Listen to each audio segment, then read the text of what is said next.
দিদিভাই আসুন আসুন আসুন। ও ওয়েদারটা কি ব্যাড করেছে। আচ্ছা বলছি আপনি একটু এখানে দাঁড়ান। I will go and talk, you don't talk, understand?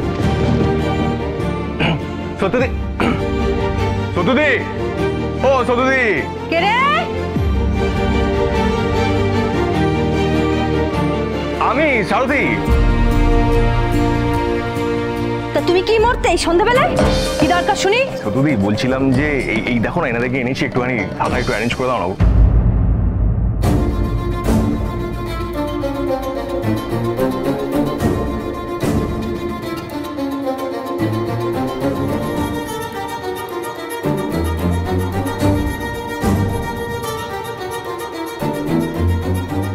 তোমার যদি এতই দরদ তা তুমি থাকতে দিলেই তো পারো। কি বলছো বলো, তুমি তো আমার কন্ডিশন জানো। এই একটা রুমের মধ্যে থাকি গাদাগাদি করে, বলো? হ্যাঁ, আমি বউ বাচ্চা নিয়ে, বহুত প্রেসার, একটু বোঝার চেষ্টা করো। সারথি, তুই কাদের নিয়ে এসেছিস সেখানে? কে এরা? ছি ছি ছি ছি ছি ছি, শিক্ষা নেই দীক্ষা নেই, কিভাবে কথা বলতে হয় জানে না। এই কি বললে? কি নেই? রূপার মা রূপাকে সব শিখিয়েছে। রূপা, কি হচ্ছে কি? চুপচাপ থাকো। তুমি সেই রূপাকেই বকবে মা?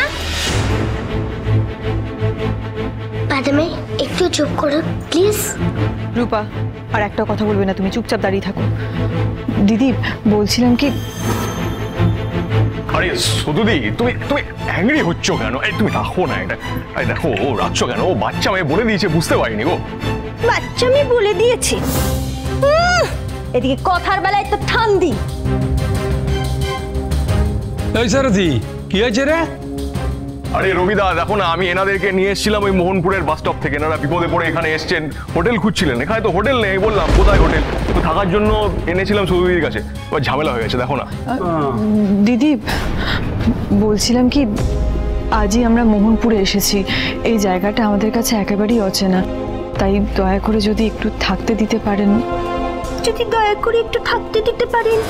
তা বলি, এই শতর বাড়িটা কি ধর্মশালা? তুমি এরকম ভাবে কথা বলছো কেন ওদের সাথে? আকাশের অবস্থা তো ভালো নয়, তার মধ্যে এই ছোট ছোট দুটো বাচ্চা নিয়ে কোথায় যাবে বলো দেখি তো ওরা? হ্যাঁ চুপ করো,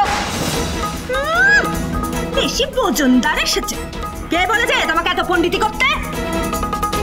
আরে এই যে মেয়ে, শোনো, থাকার জায়গা কি মাগ নাই মেলে? ওই বললেই ডেটটা পাট্টা প্লেটটা পাট্টা। না না, আমি তো এমনি এমনি থাকবো না, ভাড়া দিয়েই থাকবো। আপনি যা টাকা বলবেন আমি দিতে রাজি আছি। এই তো সব মিটে গেল। সতু বলি শোন, তুই আর ঝামেলা করিস না, ওদেরকে থাকতে দে। না না, তোমার এখানে থাকা হবে না।